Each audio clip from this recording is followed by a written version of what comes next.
Oh, that was a hell of a Super Bowl. I mean, that's the type of Super Bowl, like, I don't know how Mahomes gets it done, man. I mean, he's just once in a lifetime, man. But we're gonna talk about him in just a little bit. But anyway, welcome to the Sports PSP podcast. I'm your boy Sports PSP, and as usual, I got my man, undisputed world champ.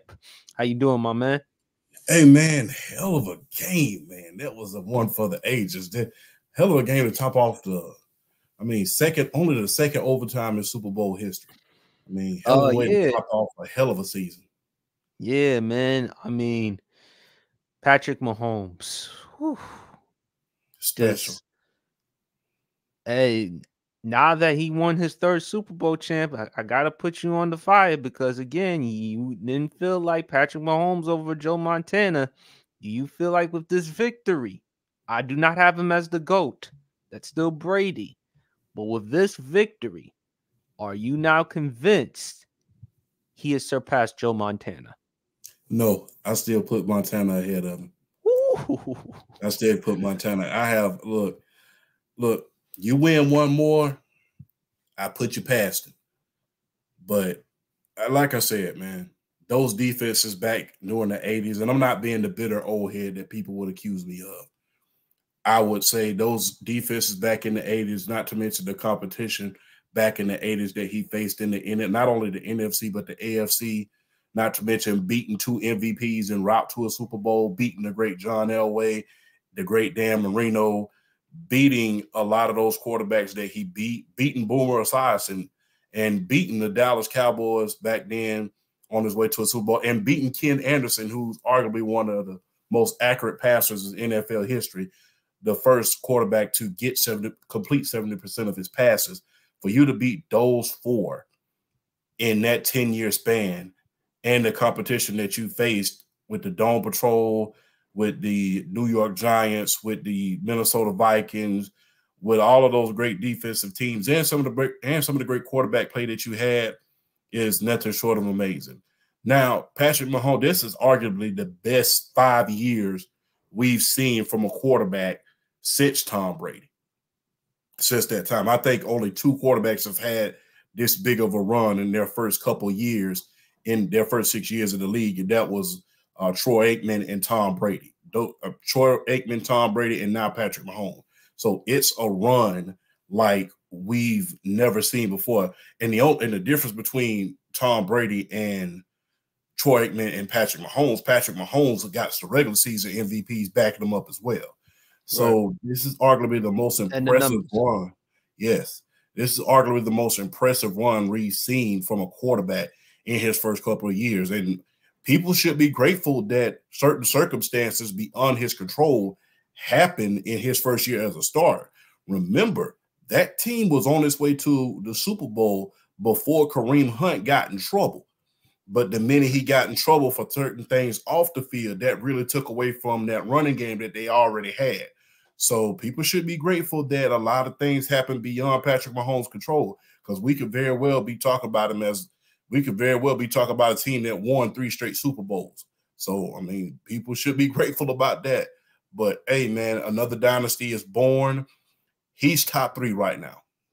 It's him, Brady, Montana. So you can't take that away from him. I just can't put him above Montana at this point. Yeah, I already told you my top five. I have Brady, Montana, Mahomes.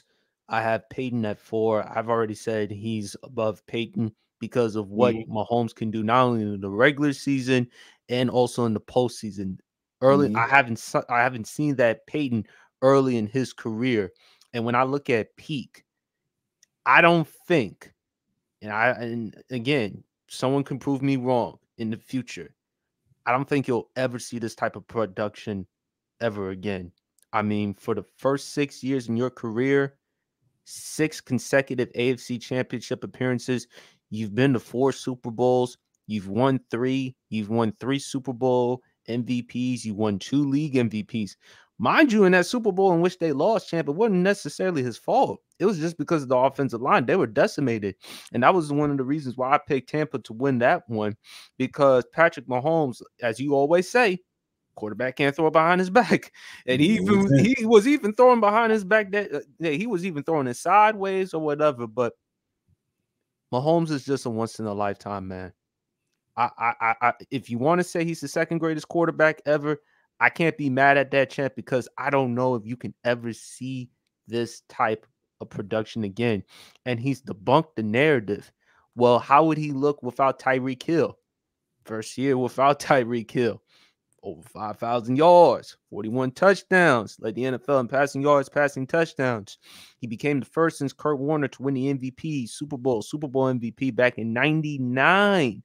You Mhm. look at what he did this year, mind you, Kansas City's offense has struggled with the Mhm. drops, the turnovers on Patrick Mahomes. I did not think they would actually compete and go this far and win the Super Bowl, and they did. But I don't want to just talk about Patrick Mahomes because we all know how phenomenal he is. Big Red Andy Reid. He now has 3 Super Bowls. It's over about the clock management issues. Could he win the big one, man? We all know what Mahomes is as far as greatest quarterbacks of all time. With this victory, where does Andy Reid rank all time in terms of coaches, in your opinion? Oh, he's right up there for me. My top 5 coaches of all time would be him, Bill Belichick, Bill Walsh, Don Shula, and I would put also Joe Gibbs. So he's right up there with those guys in the upper echelons of coaching. Now, is he necessarily top 2? I will have to give that to Joe Gibbs at this point because he was able to win with 3 different quarterbacks. But Yes. for him to win, people don't realize this.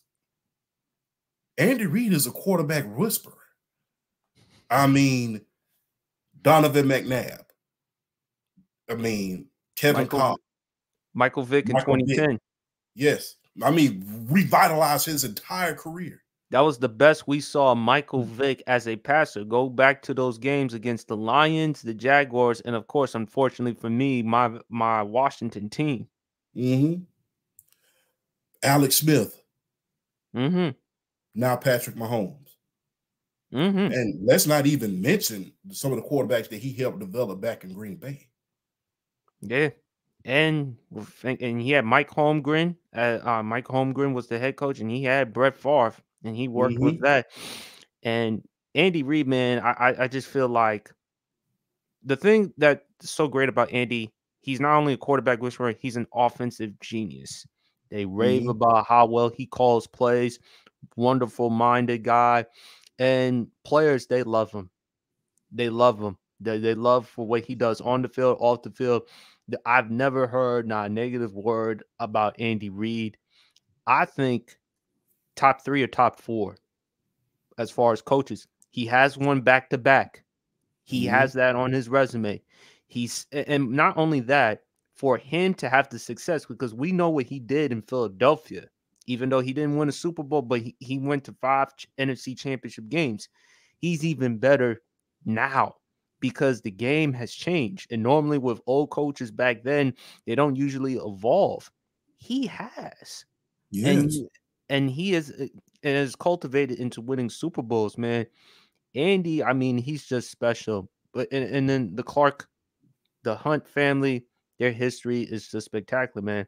I think Andy's like top 3 or top 4 as far as coaches of all time because he still is a brilliant offensive minded guy. And what was the knock on him? Clock management issues. Could he win Couldn't the win the big big one? And one. now with this defense, and also too with Steve Spagnuolo and hiring him, and it was a tough decision to let go of, I think, his former defensive coordinator Bob Sutton back in 2018. But he Mm-hmm. had to improve that defense, and Spagnuolo has been a huge difference for that team, man. Do you think this is the greatest Chiefs victory, Super Bowl victory? I think so. I really do. Yeah. Yes, I really and truly do because everything was going against them. I mean, they were no longer that high-powered offense that we were used to seeing with Patrick Mahomes throwing 45 and 50 touchdowns a year. They were no longer that. They were missing a lot of key pieces. I mean, plus, you know, if you look at a lot of things that were going wrong, Kadarius Toney's with the drop passes earlier in the season, Rashid Rice not coming into his own until later on in the season, not to mention losing Eric Bieniemy, and, you know, some of the injuries that they had on the offensive line as well throughout the year and on the defensive side of the ball. And let's not even mention that. Let's not forget to mention that first game or so, they didn't have Chris Jones. They didn't. They didn't have remember Chris Jones. Because I think he held out for the money situation. And on top of that, Travis Kelce was also out in the season opener. Yes, he was. So, I mean, for them to overcome like that, this is the greatest victory, arguably, in Chiefs history. And for this team, I don't think people understand the history of the Chiefs.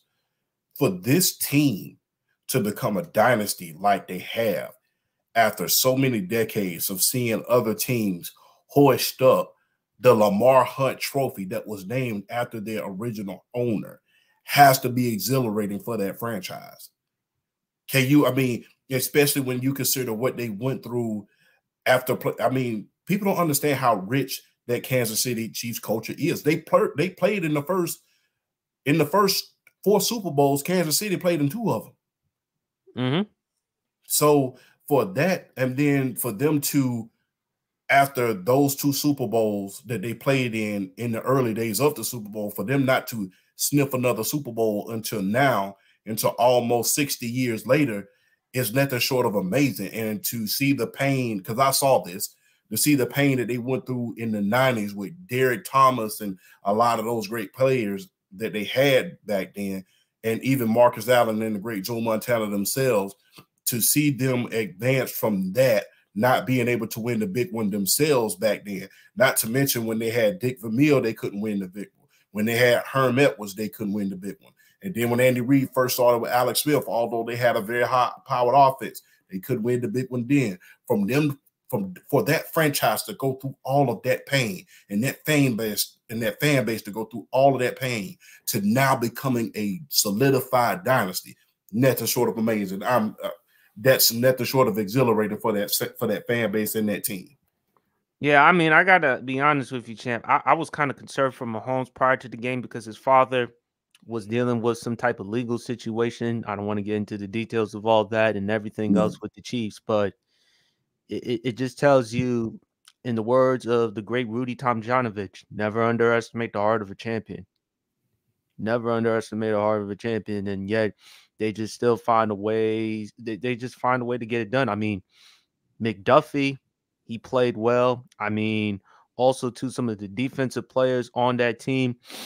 I mean, this was the best Kansas City Chiefs defense, and they pulled off the victory. What did you thought actually about the game throughout the game? Oh, like I said, man, a lot of it wasn't the most exciting game until overtime, I will say. It was, and people are going to hop on to me about this, but it was the Blunder Bowl Part 2.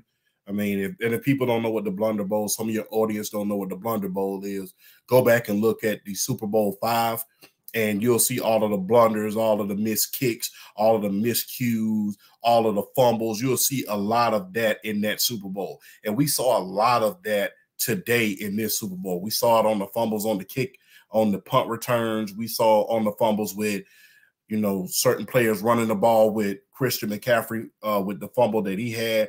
We saw a lot of miscues and a lot of miscues on field position and a lot of senseless penalties as well. So it was the Blunder Bowl for the first 4 quarters, but we got our money's worth doing the overtime. And hey, for Patrick Mahomes to come back against a team like the San Francisco 49ers, this was arguably the best San Francisco 49ers team we've seen under Kyle Shanahan, arguably. I mean, you had the quarterback play in order to beat him. You had the All-Pro.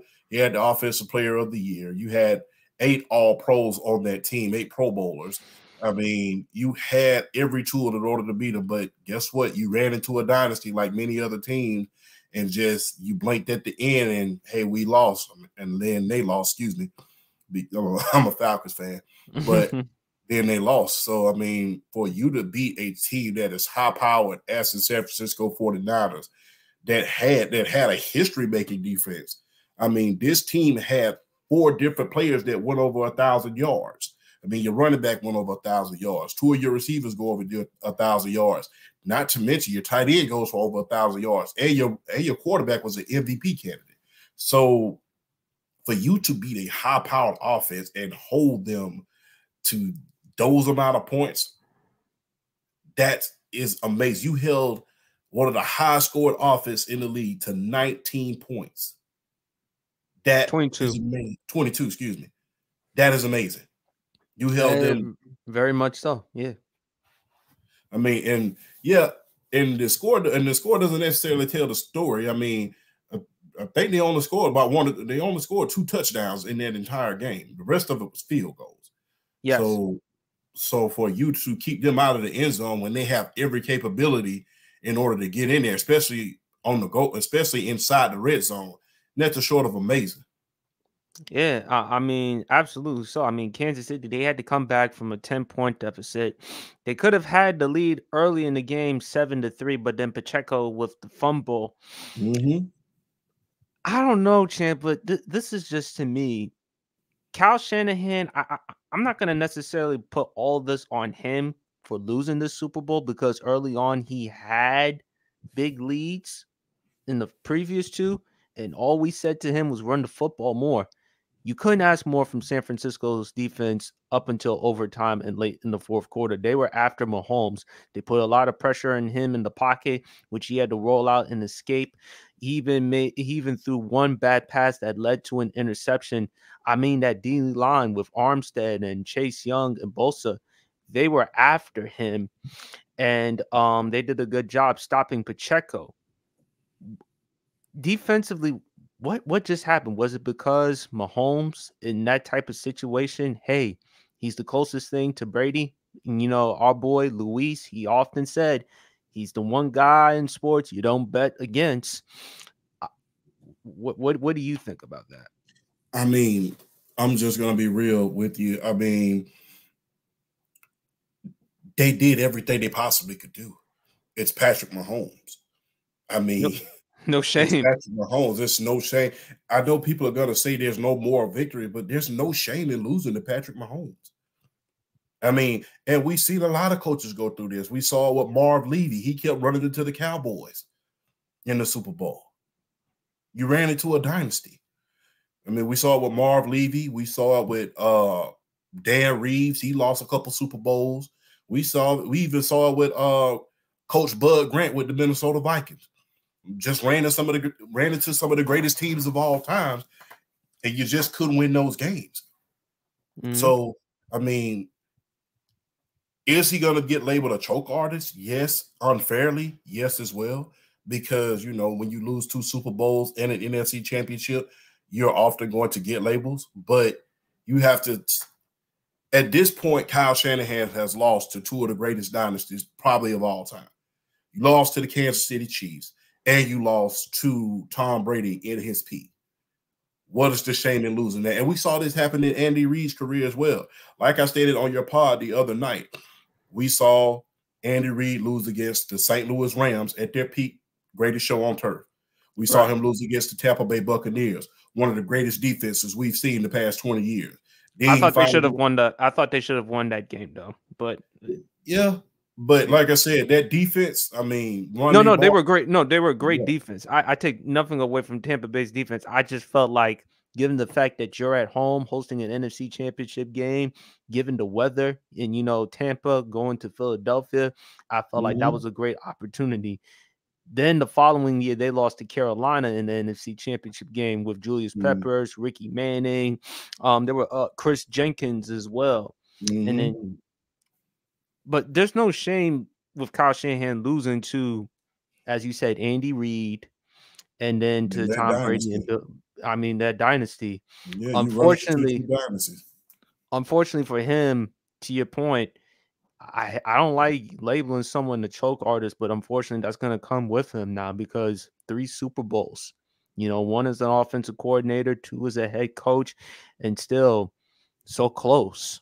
So with the San Francisco 49ers, what do you do? I mean, this is like demoralizing because I can remember George Kittle, the first Super Bowl, he said, "I will be back, and I will be back with a vengeance." And unfortunately, they came back and they did everything they possibly could, and this was probably their greatest team. But like I said, I mean, we saw talented teams run into dynasties. The 92, I will say this, the 92 Buffalo Bills are one of the greatest teams we've ever seen. They had 4 Hall of Famers on that team. You had James Lofton, Thurman Thomas, Andre Reed, and Jim Kelly himself, not to mention some of those great offensive linemen. Then you had the all-time sack leader. You just ran into the Cowboys at their peak. And I mean, and the Cowboys were so good. People don't understand how good that Cowboys team was back then. They was beating the 49ers with Jerry Rice and Steve Young on that team. yeah. So the all-time leader receiver and Ricky Waters was in the back. They had Hall of Famers galore on those San Francisco 49ers teams, but yet they just could not get over the hump and beat the Cowboys. But unfortunately, there is a such thing as running to a team that's bigger and badder than you are. And there is a such thing as being out-coached and running into a better coach. I mean, it's Andy Reid's and Chiefs Nation's time at this point. It's their time.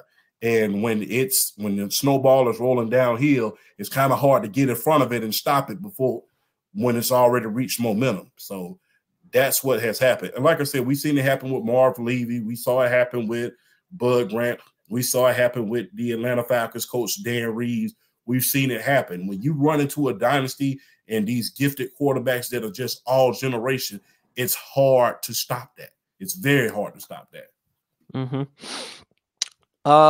Let's go back a little bit more with the Chiefs, man. I feel like, my God, with Mahomes, I just feel like there's nothing else to say about this young man. I just think he's phenomenal. Travis Kelce, the 49ers, they did their part in the first half, only holding him to, like, I think 1 yard. And then he balled out in the second half, and then reminding us Travis Kelce is still one of the elite tight ends in the NFL. What does that also say about Travis Kelce?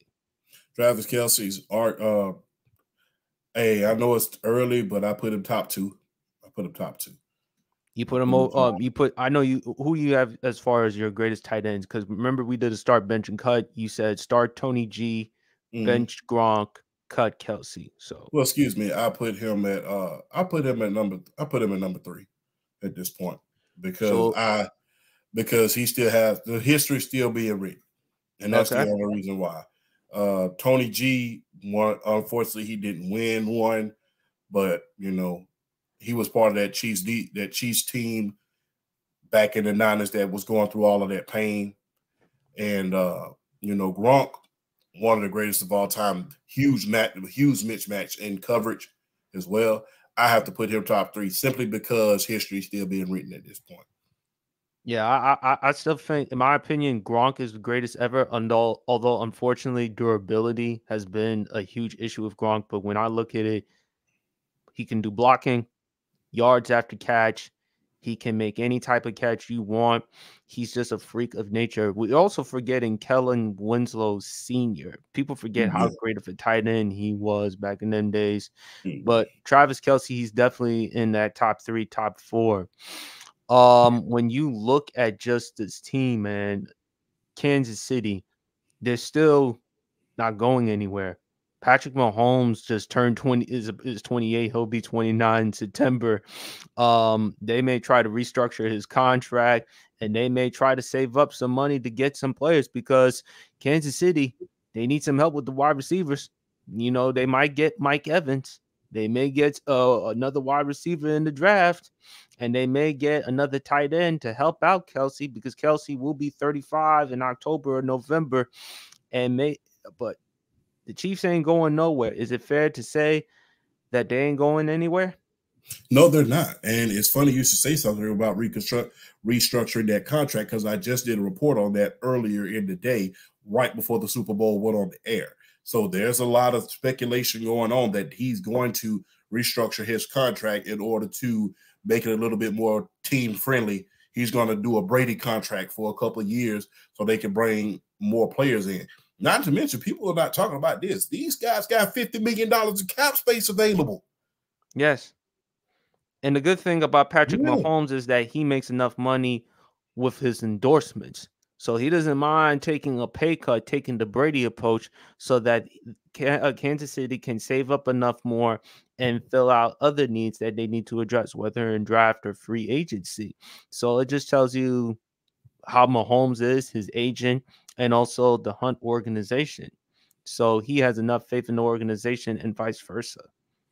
Yeah, not to mention he's an owner. He's a minority owner in the Kansas City Royals. Oh yeah, I forgot about that. And plenty other sports teams. So he's owning teams, much like, and I know this is a football podcast, but he owns a lot of things, much like LeBron James does on his side. So I mean, for you to be playing and still have ownership in certain teams, that's sort of amazing. So I mean, it's gonna be interesting to see what they do with his contract. It's still up there, but for him to be the only two guys that have gotten paid and has paid dividends is him and Lamar Jackson. Right. The only two guys that has gotten paid and has paid dividends, that has did their part. Now, granted, people are going to say, well, Lamar didn't make it to the Super Bowl. He made it to the NFC Championship. He had an MVP caliber season, and he won the MVP this year. So you did your part as far as living up to that contract. Whereas a lot of guys got hurt this year. You didn't even see them play a full season this year. I mean, and not to mention, let's not even get into the Deshaun Watson situation. That's a whole other conversation within itself about it. So him and Lamar Jackson are the only two guys that are really living up to their contractual obligations as quarterbacks. Because when you're a quarterback, you're expected to achieve high and aim high. Those are the only two guys this year that has gotten that contract and ran with it and achieved something. Absolutely. I want to talk about Brock Purdy. I thought Brock Purdy overall, he played okay. I'm not going to say he played terrible or anything like that. I thought he played okay. I thought he showed me a little something in overtime after the McDuffie penalty. I thought San Francisco was just rolling, but what happened?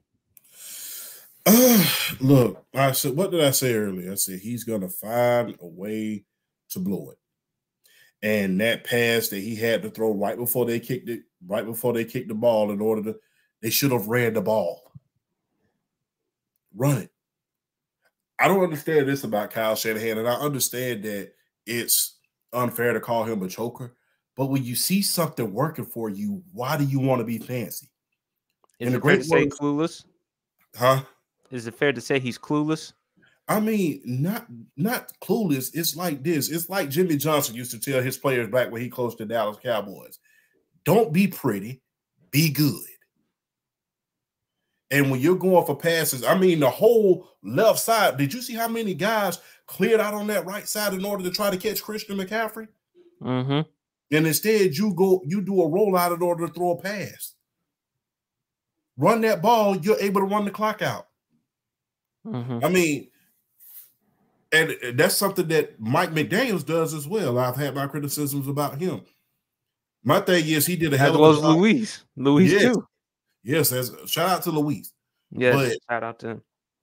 But I've always had my criticisms about both of them. But run the ball. You had the game. Only thing you had, there's two timeouts left. 3rd and 4. You got the greatest running back in the league, offensive player of the year. Run that ball. I mean, and every time you run to that left side, you clear at least 3.5 yards. Take that time off the clock, let it click, run the ball. And if you do that, we might be talking about the 49er game as Super Bowl champs right now. But you have to understand, it's kind of like what we say in the real world. Read the room. And when you can read the room, you're going to make it out of a lot of rooms that you're not supposed to be in. And you're going to make it into a lot of doors that you're not supposed to be in. So read the room and understand where you are at this point. Don't try to roll out and do a fancy little pass on the backside bootleg in order to try to get a first down. You have the greatest running back in the league right now. run that ball so you can run that clock out. Because guess what? You run the ball and run the clock out, guess what? Guess what? You're not going into overtime. You're not going into overtime. Kansas City Chiefs only had 2 timeouts left. You already had the 2-minute warning. Yeah. You run that ball on third and fourth, Christian McCaffrey gets it, you on your way down the field. And even if he doesn't get it, the clock's still moving. Right. And more importantly, had you run the football, you would have milked enough clock, and more importantly, you would have kept Mahomes and company on sideline to prevent them from getting into field goal possession. But Kyle Shanahan yet just decided not to do what he was supposed to do. And I'm like, I thought Kyle Shanahan was going to learn the error of his ways. It's once again, as Shannon Sharp always says, a wise man learns from someone else's mistakes. A fool learns from his own. And I hate to say it, but Kyle Shanahan is that fool. Because it's like the third time, man. Why are you so afraid to run the football? And you can't tell me it's not because of the running back. You had Christian McCaffrey. You've been known for running the football all year. Why is it that in a game of that magnitude, the Super Bowl, you just refuse to run the ball? Like, why? Why? Are you tentative? Are you nervous? Did you feel like you want to go do it your way? You want to be gunslinging? Like, why? I don't understand that because, like I said, I mean, it's 2 minutes left, 2 timeouts. 2 minutes left, 2 timeouts. You run that ball and you force the Kansas City Chiefs to, even if you go for it on 4th down, you have the greatest running back in the league. You have Christian McCaffrey. And you're going to run him to the left side. Who's over there? Trent Silverback Williams. Best offensive tackle, arguably, the last 25 years. So why are you constantly doing these asinine plays when you have the answer right behind you? Can't say, oh, yeah, he had Tevin Coleman and Raheem Mostert back there. He didn't know which one to go to. Nah, he can't use that as an excuse anymore. You had the best back. This is the best back we've seen since Marshall Faulk. Or LT. Or LT. He's the best back we've seen since Marshall Faulk. So for you not to run that ball, it's 3rd and 4. You in the red. You have the potential in order to get down there and milk some more clock down. It's inexcusable at a certain point. The 3rd time you've done that. You did it in Atlanta. You did it in San Francisco the 1st time. Then we get back here, you do it again. How many times must you take a bite of that apple before you finally swallow it completely, before you finally choke on it? Has he now replaced, in your opinion, champ, and I hate to say this, has he now replaced Andy Reid? Because before Andy Reid started winning Super Bowls, that was the issue that he had. I mean, I would put him on a level with Marv Levy and those guys who, like I said, there's no shame in losing to a dynasty, but unfortunately, those guys are Super Bowl losers. When you think about Dan Reeves, he ran into some of the greatest teams of all time. No. Oh, no, not in terms of losing Super Bowls, champ. I'm talking about in pivotal situations, clock management issues, play calling in pivotal situations in terms of like Andy Reid. There's no shame losing to great coaches, other great teams. But where there is culpability on Kyle Shanahan's part is that the same situation you've had over and over and over again with the clock management and the play calling. And then yet again, it comes into fruition. Yeah, clock management. But as far as how Andy Reid did that, there was other factors playing into the clock management other than him, the coach, calling it. Okay. Because the thing is, remember, the whole rumor was on that last drive that they were facing the New England Patriots back in 2004, I think, they stated that Donovan McNabb got sick on the field. Yeah, when he threw up in the huddle. When he threw up in the Super Bowl. Right. Well, they claim he threw up in the Super Bowl. He got tired and threw up in the Super Bowl. So I don't necessarily blame him for that, because, looking back on it, man, people were still deny, but it was obviously something going on in that huddle at that point in time. But, for that particular Super Bowl, if a lot of people, like I always say, there's an old saying I say all the time, everybody ain't lying.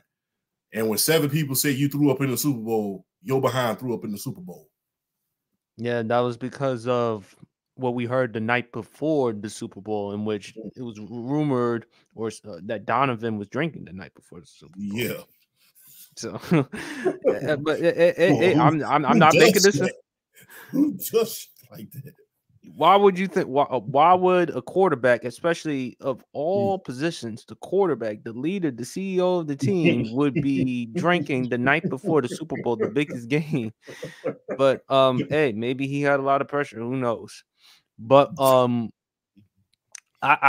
mean, you can't. I mean, Kansas City's defense, they were just sensational. It was a really great defensive game.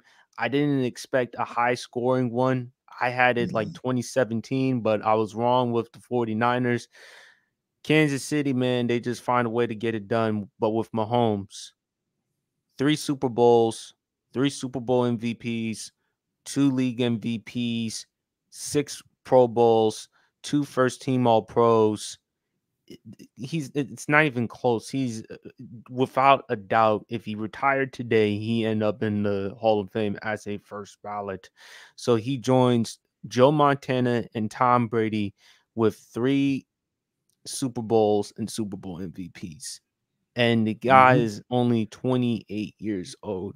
So I think Kansas City, they're going to be around for the years to come. As for San Francisco, heading into 2024, I think they're going to take a hit because, of course, Super Bowl hangover.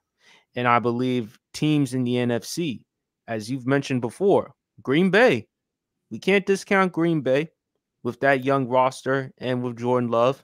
Dan Campbell, although I was kind of upset with some of the play calling in the San Francisco 49ers game, they still ain't going anywhere.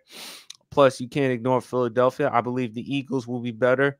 Cowboys will still be in that playoff discussion. Is there any team in the NFC that can challenge San Francisco heading into 2024? Well, number one, you got to think about the teams in their own division. You got the Rams too. I forgot the Rams. You got to think about those guys. Sean McVay is one. He is one hell of a coach. Yep, one hell of a coach. And they was just retooling this year. Remember, Cooper Kupp got injured, and that is why Puka Nacua was able to emerge.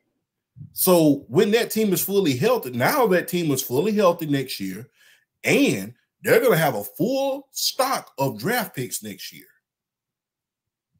They're going to have a full stock of draft picks next year. Not to mention that defense in Seattle is coming of age. Yep, with Devon Witherspoon. Yes, and not to mention they still have Bobby Wagner. Those guys are not going anywhere. So, not to mention, you got to think about what quarterback they're going to get next year, because I don't think Geno Smith is going to be starting for very much longer at this point. So, I believe they're going to draft that kid Bo Nix, though. Yeah, they may either draft a kid right in their backyard, Michael Penix Jr. He's right in their backyard. So, I mean, coming from Washington. So durability, the durability issues that still concern me with Michael Penix, though. Yeah, and it wouldn't surprise me if he falls, but that's another conversation for another day. Right. So you got to think about the teams in your division as well, because the thing is, you have to first be able to win your division. And this whole entire division, with the exception of the Arizona Cardinals, all of them had winning records. All of them within an eyelash. I mean, Seattle was in the eyelash of making the playoffs. The Rams came back from a losing record at the beginning of the season and was able to come back and make the playoffs. It came within an eyelash to beat the Detroit Lions. So those teams are not going anywhere as well. There's going to be a hell of a lot more competition next year in the NFC. And like I said, Sean McVay is my age. Right. And we can't disregard the new head coach from the Seattle Seahawks. I think he's the former defensive coordinator. Yeah, Mike Macdonald. We can't discount Mike Macdonald because he's finna take that team. If you thought that defense was good this year under Pete Carroll, keep in mind this defensive coordinator just won the Triple Crown Championship for the first time ever in NFL history with that Baltimore defense. They are finna go into the stratosphere, especially with that secondary.